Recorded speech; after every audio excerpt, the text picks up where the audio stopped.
Hey folks, and welcome to Typology, the show in which we explore the story of you through the lens of the Enneagram. My name is Anthony Skinner, producer of the show. We're thrilled to have you here with us today. Today is Mailbag Thursday. I love when we get to answer your questions. These are questions that you've sent in or questions that you've posed to Ian via socials. And even though he isn't always able to get to your questions there, we like to pull those and answer them here.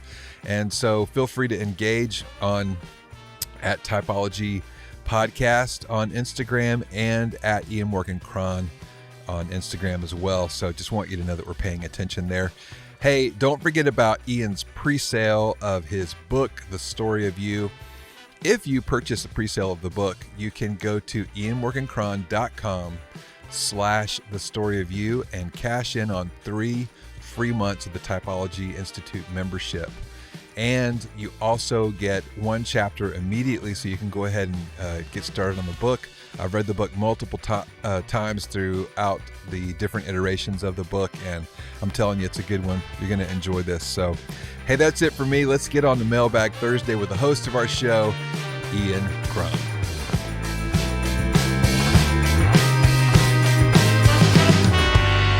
All right. Hey, Ian, how are you doing? I'm doing well. Thank you. Welcome to this mailbag episode. Let's do it. Yeah, I'm excited about this. So we just want to let people know that we really do appreciate when they either mail in questions, but even on social media, you don't always get to the time to respond to each of those questions in the comments section, but sometimes we'll pick them out and we'll respond here. So excited about this. So this is from @DavidsRib8898, and this is the question: are there subtypes of 9 that are more image conscious than others? I'm wavering between a self-pres 6 and a social 9. The 3, 6, and 9 triad is very strong for me. Well, we'll answer. This is actually 2 questions, in a way. Let's just talk about the differences for a moment between 6s and 9s, because that might help this person dial it in a little bit. Yeah. So the first difference is that 6s are just more reactive and nervous than most 9s are. You know what I mean? 9s tend to be more easygoing, and they don't outwardly show tension like a 6 will. Okay. Right? Like they'll feel tension. But they internalize it. But they don't show it. Yeah. 6s, that reactivity and stuff tends to be all out there for other people to see. Okay. Right? I think that 6s for sure have trouble trusting people. Mm-hmm. They tend to think that people have hidden agendas. So they're suspicious. A little wary with people, particularly new people, right? Not so much with 9s. That's like trust isn't really an issue with 9s, right? They're not as guarded with other people like 6s are. Okay. They tend to be more optimistic about other people and more open. Just tend to be more open than 6s. And then finally, 6s can be quite intense, whereas 9s have a lot of low intensity. Okay. Right? They're more relaxed. They're more calm. Again, optimistic versus pessimistic in their worldview. Yeah. Now, about the image conscious thing, it's a tough question to really answer. But I would say that I think that social 9s tend to be more image conscious than the other 2, right? The self-pres 9 or the 1-to-1 9. Partly because they're in the group. They want to prove their value to the group. And, part of that value to the group would be, or one of the ways to garner value from the group would be by, an attractive, more image conscious self-presentation. Right? Because remember, the people who are of the social subtype, right? They really see the group as the source of their survival, right? The key to their survival. Right. Okay. Right. So I think they would be more image conscious to please the group and to assert their value. Than the other 2 types, the other 2 9s would. Yeah. Okay. Next question we have from Lisa Olson, and she says, "I am an Enneagram 1 mom parenting 3 boys. My oldest is an Enneagram 4. Comparison and envy are his vices. He releases his emotion through raising his voice, blaming and yelling at me for things that aren't mine to own. We have a rub as mother and son. What advice or wisdom would you give me on how to continue to love and connect with him so I don't feel the tsunami of what feels like constant criticism? Yeah. Well, this is just even a parenting question in general, right? So the first thing I'd say is it's important for everyone dealing with highly emotive fours to practice empathic detachment.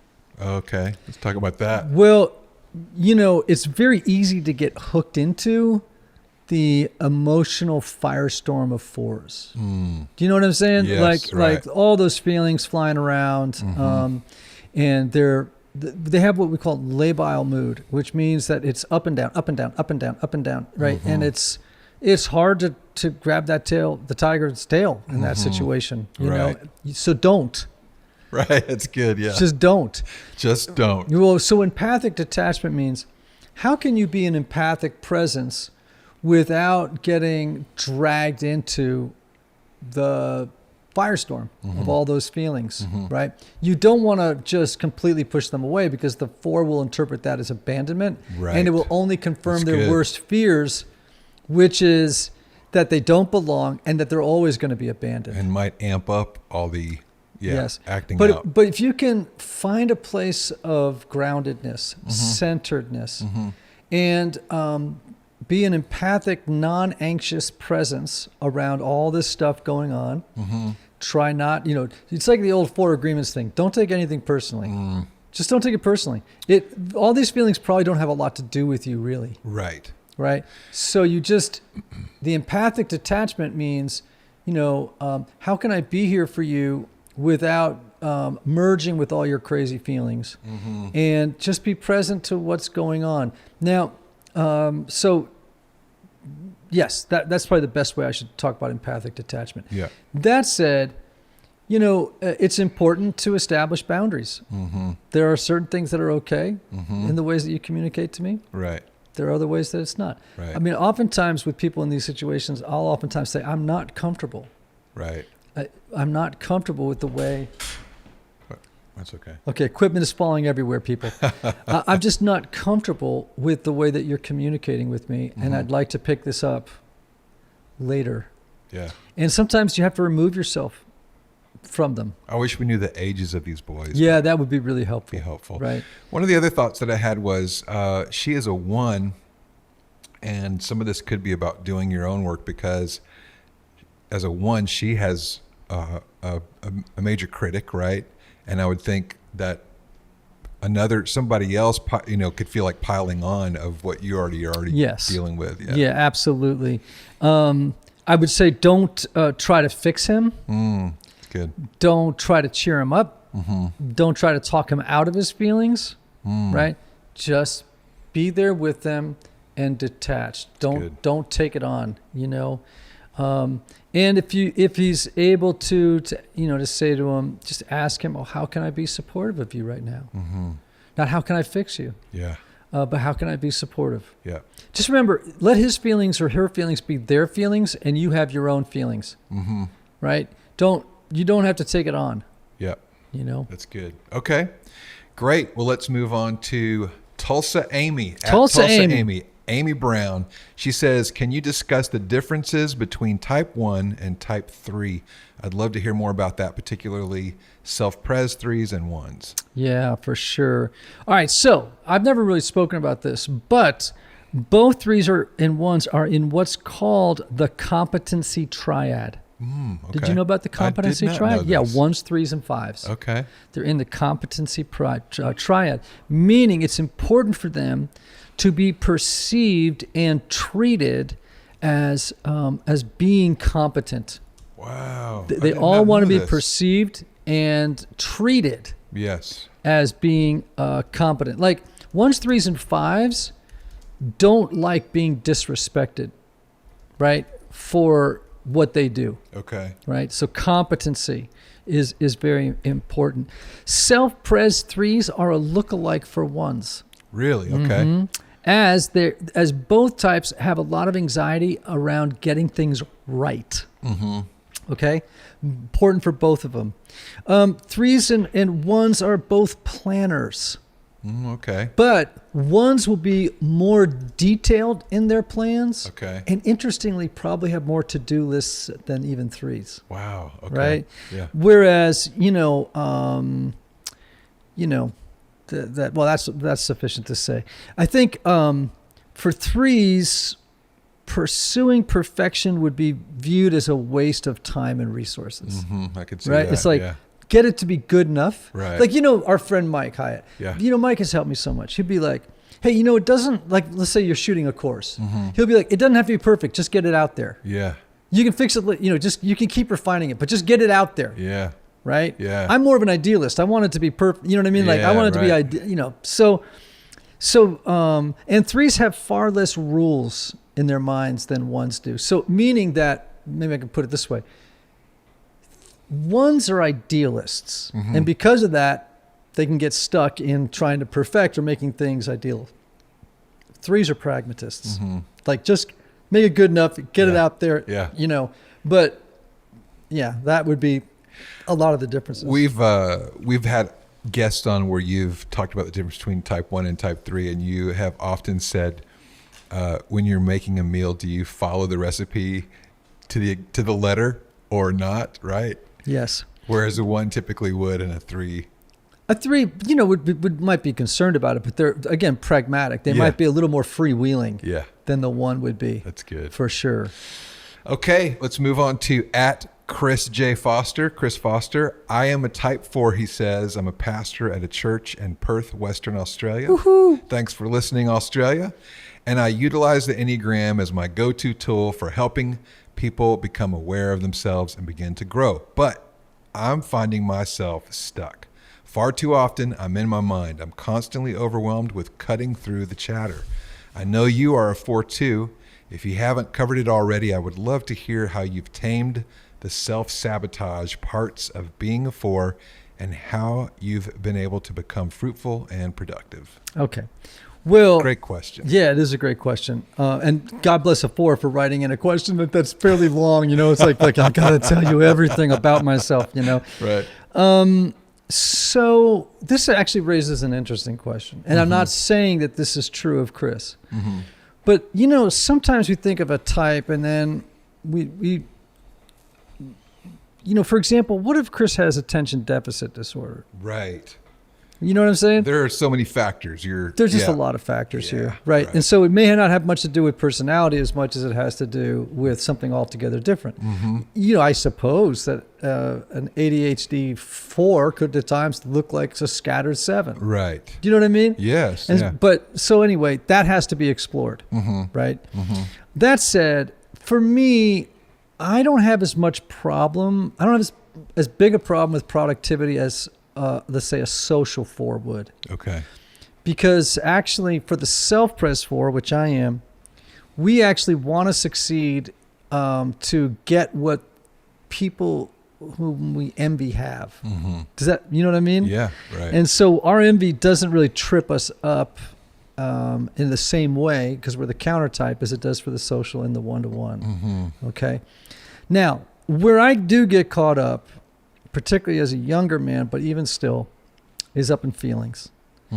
Feelings can really slow me down. I had so much trouble writing my last book, this new book, actually, the story of you, in part because, so many things happened between COVID and a bunch of other things that came up. Sure. My feelings were just stood in the way. Yeah. Got in my way. Great way to put it. Melancholy, anxiety, I had some real bouts of low self-esteem as I was writing that book. And those feelings can paralyze me. Yeah. So I would say that it's helpful to get someone else to help you prioritize things and hold your feet to the fire, like to keep you on task. And I know that sounds like I'm just talking to a 9 or a 7, because 9s struggle with priorities, 7s with focus. But look, we all of us struggle with these things, not maybe to a lesser degree than certain types. Sure. So, like I have this great book agent, Kathy, who is just awesome. And even though she's a 4 as well, she has been so good at helping me not let my feelings dictate the day, Oh, that's good. but holding my feet to the fire, Yeah. and to make sure that things get done and to help me prioritize Yeah. too. That has been terrifically helpful. Anthony, there's so many things, I've said it before, but 4s just need to be in therapy. I've just never met a 4 who doesn't need therapy. Yeah. I mean, I encourage it for everybody. Sure. Right. But 4s are complicated. Yeah. And they need a place to talk about their feelings and the stuff that's happening. He talks here too about getting caught in his mind. Yes. And I'm wondering if what he really is saying is he gets caught up in his imagination. Yeah. Because I was wondering the same other thing. types tend to get caught up in the mind. Yeah. Whereas a 4 would be more likely to get caught up in the imagination. And then therefore what happens is up in the imagination, they're spending a lot more time thinking about the great things they could and creative things they could do, but never get around to doing that. Mm-hmm. Right. Which plays into this, because I was thinking this when you were saying this earlier. Your response to the earlier question related to Mike is really helpful here, because he's talking about how have you tamed the self-sabotage parts of being a 4 and how have you become more fruitful and productive. Part of the answer might be just do it and don't try to idealize it, right? Yes. So yeah, stop going for the ideal. Yeah. The platonic ideal of whatever it is you're trying to accomplish. It took me a long time to take Mike's advice. Yeah. If it wasn't the ideal, not perfect, but this ideal of my idealized self, my idealized book, my idealized video, I could spend forever just talking about, well, which headshot to use, you know what I mean? And Mike would be like, just pick one. Yeah. This is a 30-second, just pick one and run, Yeah. fix it later, just get it out there. And I love that you suggested therapy too, because especially as a pastor, he's in a lot of people's lives and he needs a place he can go and be vulnerable and trust, that it's a safe place to be vulnerable. So, yeah. Hey, let's take on Rebecca Santos Silva's question. Okay. She says, my fiance and I have been reading The Road Back to You, and I'm a little intrigued. Looks like I am a strong 9 and 2. Is this possible? No, you could be a 9 or a 2, but not a 9 and a 2. Right. Right. You can't say I'm a 9 with a 2 wing or a 2 with a 9 wing, and you can't be a 9 and a 2 at the same time, but you could be a 9 or a 2. This is good because people actually do think this, so it's helpful. Yeah. Here's where they're similar. Okay. And we've answered this question before about 9s and 2s. However, I'm going to answer it a little bit differently today, so maybe it'll be helpful. I mentioned earlier about the competency triad, 1s, 3s, and 5s. Right. So 9s and 2s are both in what's called the optimistic triad. You sneaky little thing. I know, baby. And so these dropping the mic on us. Yeah, man. So these are very heartfelt, people-oriented folks, and they all know how to make other people feel good. So 9, 2s, and what else? 7s. 7s. They know how to make other people feel good. Wow. Right? They are wonderful that way. Here's what's an interesting difference between them. If you say to a 2, if a 2 is honest with you, okay, and you asked them the question, do you think you can make anybody like you? Can you make anyone like you? If they're honest and self-aware, and perhaps talking to you in private, knowing no one is listening, they'll say yes. Yeah. Right? Yeah, I am pretty good at making anybody like me. Right? That's amazing. Yeah, it's true. But 9s are far less interested in making people like them. Like a 9 is more interested in establishing connection. Okay. Versus being liked. They want to establish connection. They're more interested in harmony. They're a lot more interested in avoiding conflict. A 2 can do conflict. They don't like it. They don't like disconnection either, but they want to be liked more than a 9 does. Right. Like a 9 would be like, oh, I don't know. Right. But they're great at establishing connection. Yeah. With other people. But again, I can see where this is another reason is because they're all in this optimistic triad. Yeah. Because of that, I think that's another reason 2s and 9s get themselves confused with each other. Okay, so you've told us about the optimistic triads, and earlier you mentioned the competency triad. What is the third triad? Yeah. Okay. So we're into it. These are actually called Enneagram harmonic groups. Okay. Okay. And I don't talk about these very often, so maybe we should do a whole thing on it at some point, right? So that the 4, 6s, and 8s are in the reactive triad or the reactive group, right? And this group is sometimes also called the intensity group. Oh, wow. Interesting. You know, and they tend to have strong reactions and need strong reactions back from other people. Okay. And they deal with disappointment and conflict in reactive ways. Okay. Right. So 4s would deal with conflict by withdrawing. Mm-hmm. 6s by assessing situations and then seeking independence and support. They would fear abandonment without the reinforcement or the support of other people. Mm-hmm. And then I think with 8s, there's a lot of sort of emphasis on independence and reliance. And it's obvious that they are why they would be in the reactive group. Right. Right. Yeah. Particularly when they feel like they're being controlled or dominated, or they're afraid of being vulnerable, they'll get pretty reactive. Okay. They'll get their hackles up. Okay. So Cool. Anyway, let's do something on the harmonic groups at some point. Yeah, that'd be great. I think All that'd be fun. Well, thanks, Ian. We've got 4, 5, 6 questions here that we got answered. We want to let y'all know we're paying attention. So if you make comments on Ian's socials, whether that's ianmorgancron or Typology Institute, we just want to let you know that we are paying attention to you out there. And thanks for weighing in and being a part of the conversation. Yeah, folks, love the questions. Love you guys. And I hope this was helpful.